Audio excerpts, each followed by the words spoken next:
The end of war did not come with fanfare for them.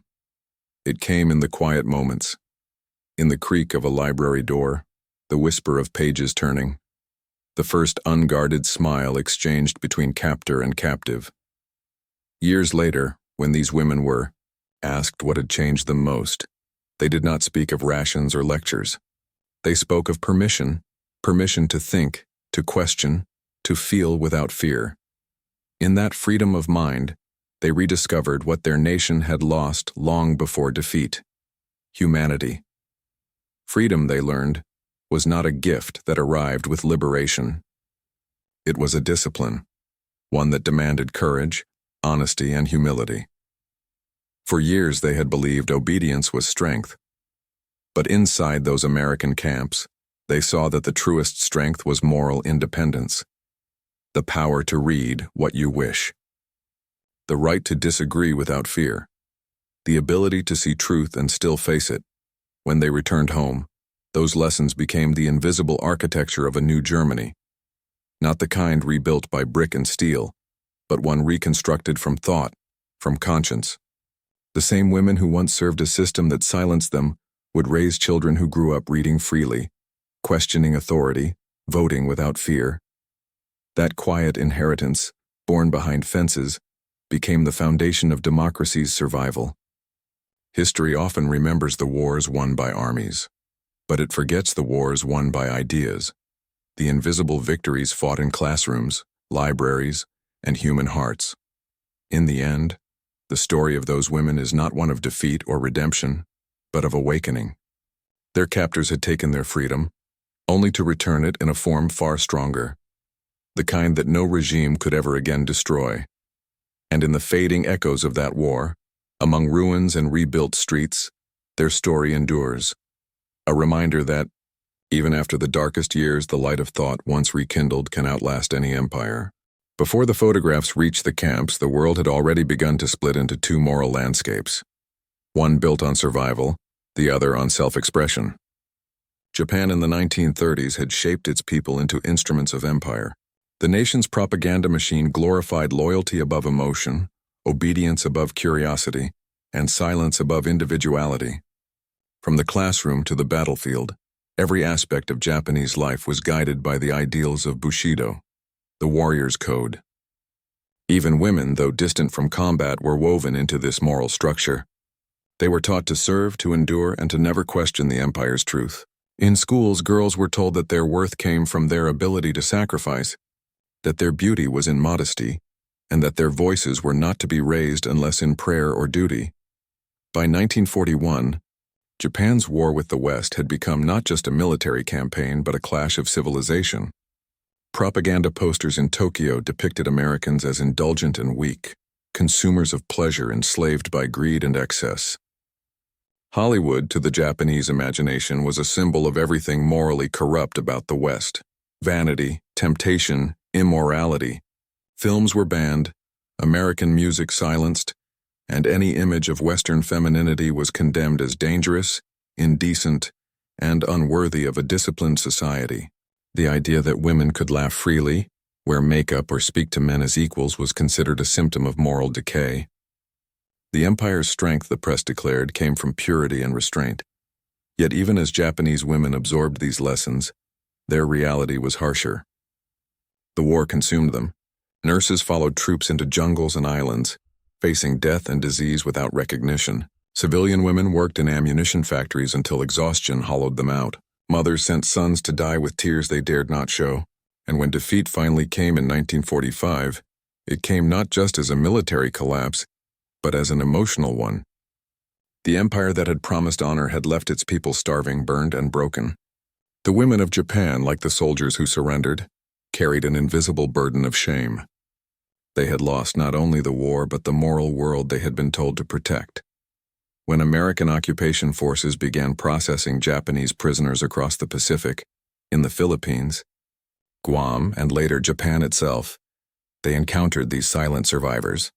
The women rarely spoke. They bowed, avoided eye contact, and obeyed every instruction with precision. American medics who treated them often remarked on their restraint. No crying, no pleading, no visible emotion.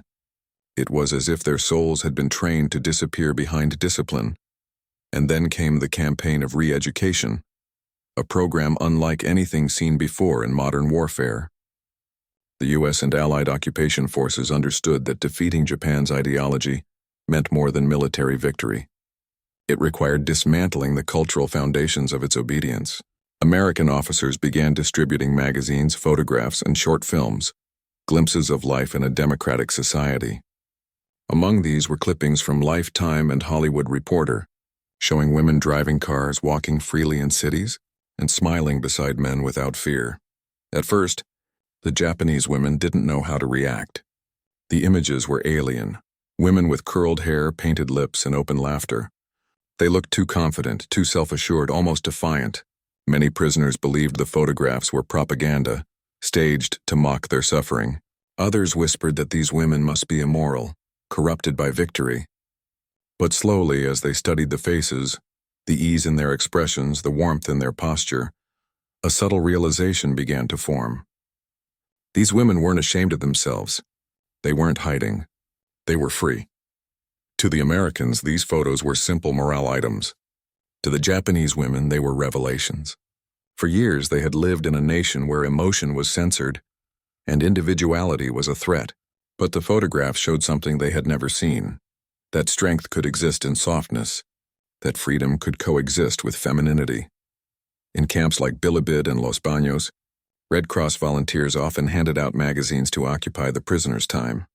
Reports from the era describe how Japanese nurses, clerks, and communication officers began to gather around them, turning the pages slowly, whispering among themselves. Some touched the paper carefully, tracing the outlines of American faces as if trying to understand how such ease could exist after war. Meanwhile, back in occupied Japan, the American military government was reconstructing society through a new cultural language. In Tokyo, officers encouraged the distribution of women's magazines like Shufu no Tomo and Fujin Kurabu, now filled with translated articles about American lifestyles, from home economics to fashion to women's political rights. The goal was clear: to replace the empire's ideology of submission with democracy's promise of selfhood. For Japanese women who had been raised in the shadows of wartime propaganda, this was a collision of worlds. The emperor's defeat had already shaken their faith. Now the occupation was rewriting what it meant to be a woman. Hollywood, once demonized as the symbol of corruption, became the emblem of a strange new beauty, one not tied to duty, but to choice. Still, confusion ran deep. Many female prisoners, when questioned by American officers, admitted they couldn't reconcile the images with their upbringing. Some saw them as an insult to their suffering. Others felt jealousy, not for luxury or glamour, but for the freedom to exist without fear. They began to ask quiet questions among themselves. Could women live without being watched? Could they smile without guilt? This cultural dissonance became one of the silent yet powerful consequences of Japan's defeat. The war had been fought with weapons, but it was ending with images. And in those black and white pages, the prisoners saw something they had never seen reflected before: humanity without hierarchy. In the months that followed, American officials noticed subtle changes. Japanese women began asking for books, paper, even English lessons. Some volunteered in camp hospitals, interacting more freely with American nurses. The process was slow, fragile, and filled with unspoken emotion. But something was shifting, the beginning of psychological liberation. These early moments would later become the foundation of a cultural transformation that defined post-war Japan. Yet at that time, within the barbed wire and dust of the camps, it was only the beginning, the first flicker of awareness that the world could look different. The same awareness that began with the simple act of looking at a photograph. The revelation didn't come all at once. It grew slowly, day after day, as the women were exposed to more fragments of the Western world. What began as disbelief turned into fascination. In the barracks, where the air smelled of metal trays and disinfectant, the magazines became sacred artifacts. Each page passed between hands still trembling from the memory of surrender. These were not the faces of conquerors or soldiers. They were women who smiled without asking permission. They didn't avert their eyes when cameras found them. They stood with their shoulders open, their gaze direct. To the Japanese prisoners, this confidence seemed impossible, almost offensive to everything they had been taught. In Imperial Japan, beauty had always been linked to restraint. A woman's face was meant to hide her emotions. Her posture had to reflect humility, not power. The kimono, with its layers and structure, symbolized containment. Yet here in the photographs, the Americans wore dresses that flowed. Their hair fell loose around their faces, their expressions unguarded.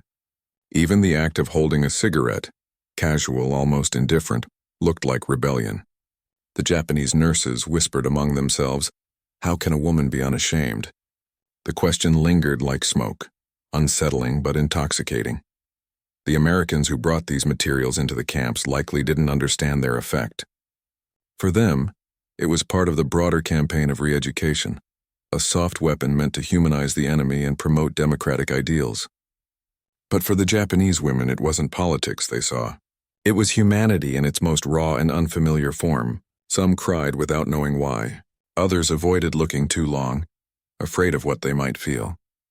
And a few, perhaps the younger ones, began to smile back at the photographs as if testing the gesture. Letters from Red Cross officers and war correspondents later revealed these quiet moments. One American nurse wrote that the Japanese women looked at the images as though they had been handed a mirror from another world. She noted that some of them laughed softly for the first time since capture, the laughter cautious, almost guilty. Another officer described how a Japanese clerk, once rigid and emotionless, asked timidly if all American women looked like movie stars or if they worked too. When told that many did and that women in America held jobs, drove trucks, and even flew planes during the war, the woman's eyes widened with a mix of disbelief and awe. The boundaries of her understanding began to crumble. Beyond the camp, a new kind of battle was being waged, not with weapons but with ideology. The American occupation of Japan sought to rebuild not just infrastructure but identity. General Douglas MacArthur's administration emphasized women's empowerment as a cornerstone of democratization. Women were granted the right to vote in 1946, a radical change in a society where they had been legally subservient for centuries. Japanese newspapers, once censored by militarists, now printed stories about American family life, education, and culture. Magazines like Life and Ladies' Home Journal circulated freely, featuring images of women running households with electric appliances, studying in universities, or participating in politics. For many Japanese women, especially those who had endured the war as nurses, clerks, or communication aides, this new narrative was disorienting. In the empire, their worth had been tied to sacrifice. They had mended wounded soldiers, endured hunger, and buried friends without complaint. But now the world around them celebrated joy, choice, and self-expression. It was not a question of who had won the war, that was already clear, but of what victory looked like. Inside the camps, the cultural exchange deepened. American nurses began teaching the prisoners English words, basic phrases, and songs. Some showed them how to style their hair or how to use makeup. Gestures not of vanity but of identity. These small acts, a comb passed through unkempt hair, a smile shared without consequence, became symbols of transformation. The Japanese women began to talk about their pre-war lives, about families lost to bombings and fiancés who never returned. The more they spoke, the more they realized that silence had been their heaviest prison. The photographs of Hollywood actresses, icons like Katharine Hepburn and Ingrid Bergman, became more than entertainment. They represented a new idea of womanhood, independent, intellectual, emotionally visible. These women were not bound by the same invisible walls. They could be strong without punishment. In post-war Japan, this image would become revolutionary. Reports from occupation camps mention that some Japanese women began sketching from the photographs, practicing faces and hairstyles as if studying a new language. Others cut out pictures of American actresses and tucked them into notebooks. It wasn't imitation, and it was curiosity. They were decoding the message hidden in every photograph, that dignity could exist outside obedience. But not everyone accepted this quietly. Older Japanese officers, both male and female, were uneasy. They believed that exposure to Western images would erode discipline, that the women would lose the moral foundation that had sustained them through war. Some warned that American freedom was poison-coated in beauty. They feared laughter would replace loyalty, that self-expression would unravel the cultural order. Their protests, however, were powerless in a world already shifting beneath them. In Japan itself, beyond the camps, similar cultural ruptures unfolded. Young women, newly enfranchised and newly curious, began to adopt Western fashion and habits. Photographs of American actresses appeared in shop windows. The kimono gave way little by little to skirts and blouses. Teachers introduced English lessons in schools. The old virtues of silence and submission started to lose their sanctity. For the women in captivity, the transformation was more personal. They had faced starvation, disease, and humiliation. Many had seen friends die. Yet the photographs reminded them of something they thought had been extinguished: the right to feel. To find beauty not in sacrifice but in survival. One Red Cross nurse recalled an extraordinary moment in late 1946, in a camp near Yokohama. She wrote that a Japanese prisoner, once withdrawn and severe, asked for a small mirror. When given one, she studied her reflection for several minutes, then softly said, "I have not looked at myself in years." She began to smile, not to anyone, but to the woman in the glass. It was a quiet rebellion, invisible to history's larger headlines, but it mattered. The photographs had not just shown another culture, they had shown another possibility of being. By 1947, as the camps emptied and prisoners returned to a shattered homeland, many carried torn pages folded inside their belongings, fragments of magazines, faces of Hollywood women who had unknowingly altered their understanding of freedom. Those images would survive in private boxes and memories long after the war ended. What they represented went far beyond the glamour of Hollywood. They were symbols of a deeper psychological disarmament, one that transformed the defeated not through punishment, but through exposure to choice. The Japanese women had come to realize that victory and defeat were not always opposites. Sometimes they coexisted in the human heart, one side surrendering, the other awakening. And in that awakening lay the quiet turning point that reshaped the meaning of freedom itself. It happened on a gray morning in late 1946, in a camp outside Yokohama, where the air smelled faintly of salt and burned wood.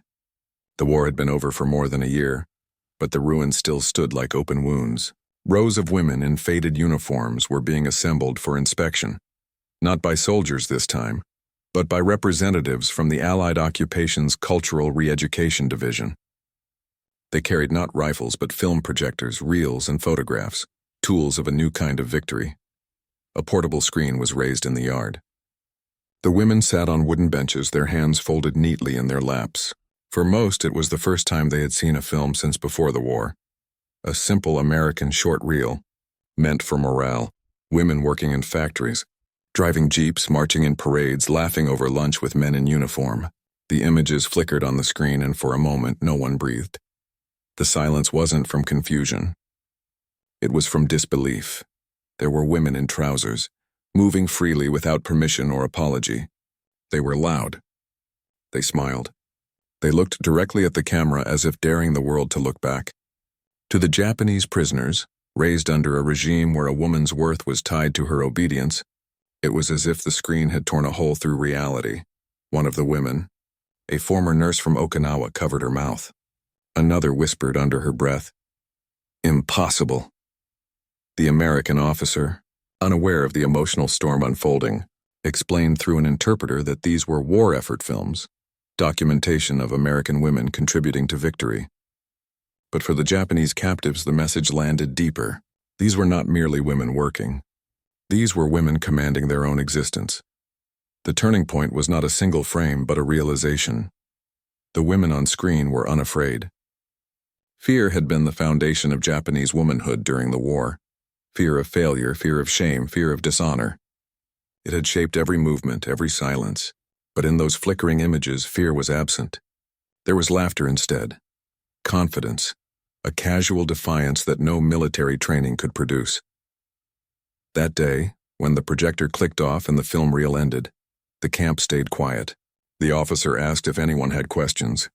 None of the prisoners spoke, but when they were dismissed, a few lingered by the screen, touching the white cloth as though trying to absorb what they had just seen. Later that evening, as dusk fell over the camp, a group of women gathered near the fence, whispering. One of them, a young typist who had served in a military administration office, admitted that she had once believed American women were shallow, selfish, spoiled, uninterested in duty. Now she wasn't sure. "They looked free," she said softly. But not lost. That sentence marked the shift. The Japanese women had been taught that freedom led to chaos, that individuality meant weakness. But the faces on the screen told a different story, one where strength came not from obedience but from choice. The Americans noticed changes in the following weeks. The Japanese prisoners began to walk differently, less rigidly, more naturally. They began to smile more, sometimes at the guards, sometimes at one another. A few started writing letters requesting books about language, art, and even photography. It was subtle, unspoken but undeniable. Something inside them had been rewritten. Outside the camps, in the heart of Tokyo, the same transformation was beginning to ripple through society. Under American occupation, a new constitution was being drafted, one that guaranteed equal rights for women, a concept that would have been unthinkable just years before. On December 17, 1946, women in Japan voted in national elections for the first time in history.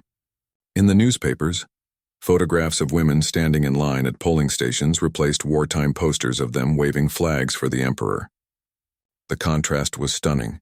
The same faces once bound by submission now participating in democracy. The influence of American media accelerated the change. Films like His Girl Friday and Meet Me in St. Louis were screened in cultural centers across Japan. American actresses became the unofficial ambassadors of this new era. Even though many Japanese couldn't understand the language, they understood the expressions, the ease, the confidence, the humor. It was the same tone that had captivated the POWs months earlier.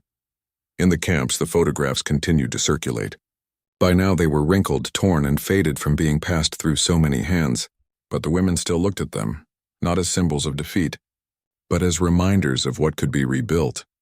In one documented moment from a camp near Tokyo Bay, a Red Cross nurse described how a Japanese woman named Keiko, a former communication clerk, asked if she could borrow a typewriter. When asked why, she replied that she wanted to learn to write like an American. The nurse later recalled that Keiko typed her name again and again in English, pressing the keys as though every letter was an act of emancipation. The old world, the empire of silence and obedience, was fading. And it wasn't being destroyed by weapons but by ideas. When the last prisoners were released, they stepped back into a Japan that no longer resembled the one they had left. The cities were ruins. The emperor's voice had been broadcast in surrender, and American soldiers walked openly through the streets. Yet amid the rubble, something fragile but luminous had taken root: curiosity. Many of the returning women sought out the books and magazines they had seen in captivity. They read about democracy, women's rights, and Western life. Some became teachers, others nurses or translators. They carried within them the seed of transformation planted by those first images, the belief that womanhood could mean something more than endurance. But not everyone welcomed this change. Conservative factions in Japan's government, along with remnants of the wartime ideology, condemned the growing Western influence as cultural contamination. They accused women of abandoning tradition, of losing the Japanese soul, and yet no decree, no speech, no warning could reverse what had already begun. The women had seen something that could not be unseen, a world where they could exist without fear. The historian Saburo Yanaga later wrote that the real victory of 1945 was not the military surrender, but the collapse of mental confinement. He described how millions of Japanese, especially women, awoke to the knowledge that freedom was not chaos. It was dignity reclaimed. That awakening had begun in quiet places, in dusty camps, through paper photographs and the glow of film projectors. It had no heroes, no battles, no banners. Yet its power was immense. For those who lived through it, the most unforgettable moment was not the sight of American soldiers or the destruction of cities, but the simple realization that women could smile, not as servants of the state, but as individuals. The photographs of Hollywood actresses, once dismissed as enemy propaganda, had become mirrors of possibility. In their faces, the Japanese women had found not seduction or vanity, but a reflection of something they had never been allowed to see: themselves, unbound. The war had ended with surrender. But for these women it was also the beginning of something else, the quiet birth of personal freedom, one gaze at a time, and that gaze would ripple outward, changing the shape of an entire nation. When the gates of the camps finally opened in the spring of 1947, the women stepped out into a world that felt both familiar and alien. Japan was no longer the empire they had sworn loyalty to. The emperor's divine image had faded into the quiet voice of a constitutional monarch, and the once sacred symbols of the nation, the flag, the anthem, even the military, now carried the weight of shame. The prisoners returned to towns flattened by bombings, streets filled with rubble and faces that carried the same haunted exhaustion they had worn in captivity. But within many of these women, something small and defiant had survived, a flicker of thought that had not existed before. Freedom might not be weakness. For decades, Japan had shaped womanhood through obedience. The Ryosai Kenbo ideal, good wife, wise mother, had defined generations. Women were taught to serve quietly, to live behind men, and to find virtue in restraint. The war had turned those virtues into tools of control. Even when the empire collapsed, the ideology lingered in hearts and homes. Yet as these women returned from the camps, carrying fragments of American magazines and images of women smiling without fear, they brought with them the seeds of a different narrative. In the months after their release, American occupation authorities, through the Civil Information and Education section, continued to promote democratic ideals across Japan. They organized lectures, film screenings, and reading rooms in cities and rural villages. Japanese women were encouraged to participate in politics, education, and employment. For many, this was the first time they had ever been told that their opinions mattered. The photographs and films that had stunned the POWs became educational tools for a nation in reconstruction.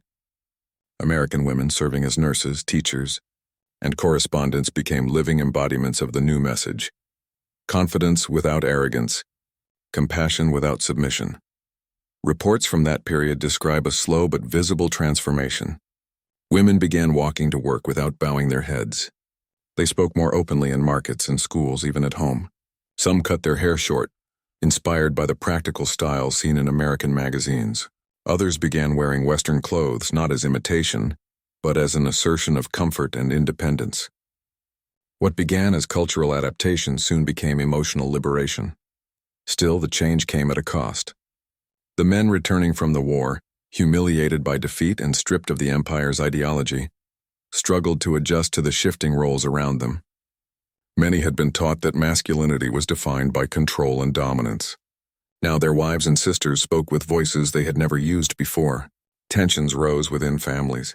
Arguments erupted over education, work, and tradition. The American occupation authorities, while championing women's rights, were often unaware of how deeply this transformation disrupted the psychological balance of post-war Japan. For the women who had been POWs, reintegration was even more complex. They were neither heroes nor martyrs. In the eyes of society, they carried the double stigma of defeat and captivity. Yet their experience had opened them to a perspective few others possessed. They had seen the face of the enemy not as a monster, but as a mirror. They had seen American women live without hierarchy, speak without hesitation, and work without apology. These memories became their quiet strength. Many of them found work with the occupying forces, as interpreters, nurses, clerks, and cultural aides. For the first time, they earned wages, made decisions, and interacted with foreigners on equal terms. Some developed friendships with American women who treated them not as subjects of defeat, but as fellow professionals. These encounters left lasting impressions. Letters exchanged between Japanese and American nurses reveal moments of deep connection, shared grief over lost brothers, shared laughter over simple human experiences.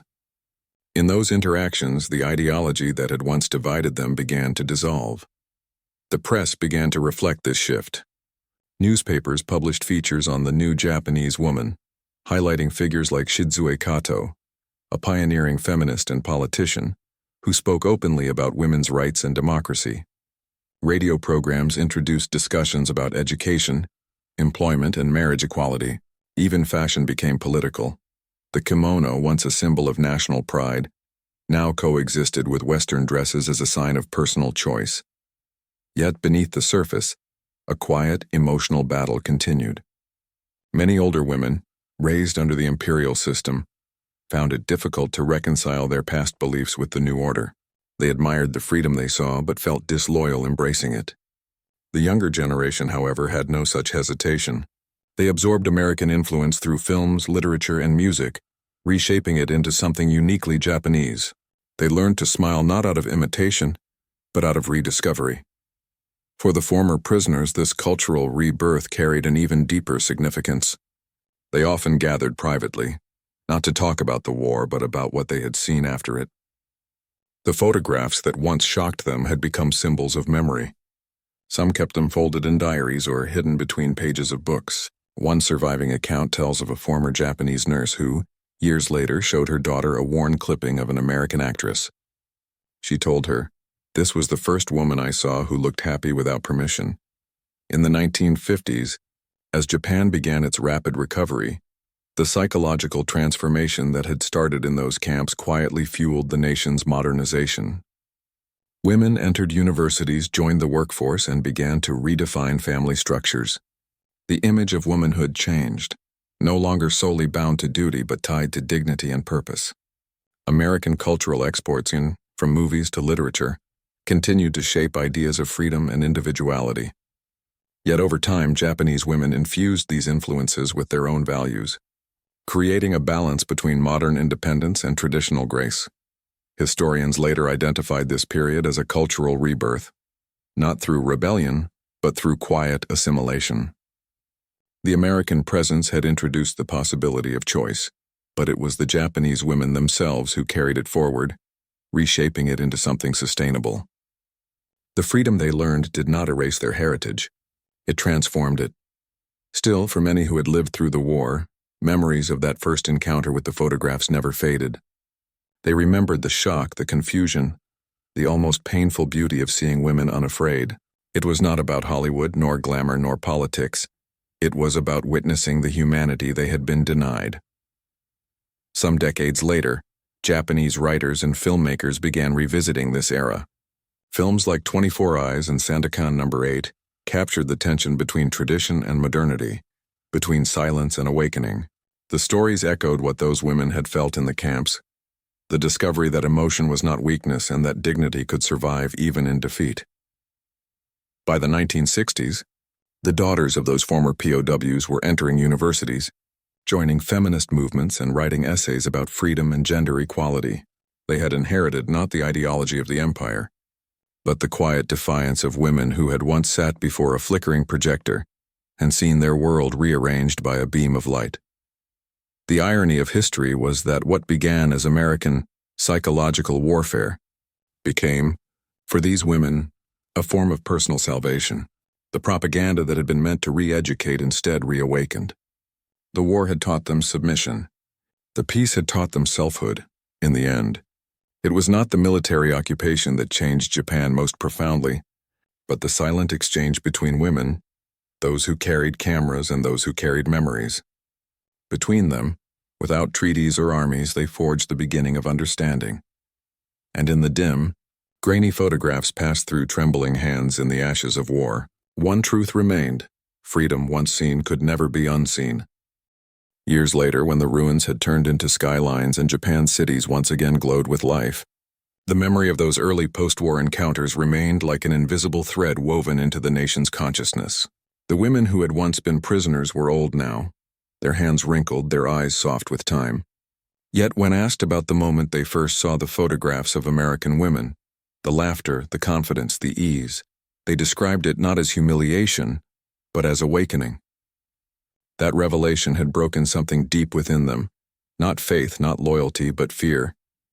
They had lived through a world where obedience was sacred and silence was survival. The war had taken everything, even their sense of self.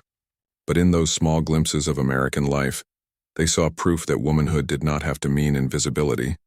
It could mean thought, expression, choice. The freedom that once looked foreign had become familiar, reshaped through their own culture, their own pace.